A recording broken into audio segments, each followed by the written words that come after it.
And I think we're taking a big step back. In fact, I wouldn't even be comfortable right now saying this is a top 10 or 12 defense. All right, there's a lot in there. MacBan, 2 big points he's making. One, he refers to it as a big step back and or a significant step back.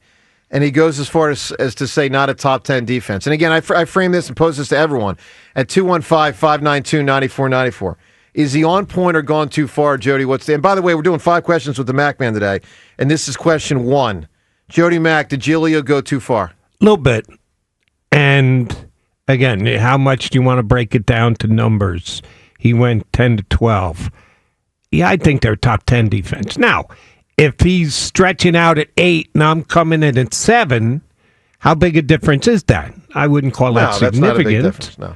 So I would not get down as far as 12. And between 5 and 10. Let me say this, and I hope you're right, because I would take 5 to 10. I would take that. I am struck by 2 years ago. So, 3 years ago. 70 sacks, number 2 ranked defense in pro football. Big part, obviously, how they got to the Super Bowl.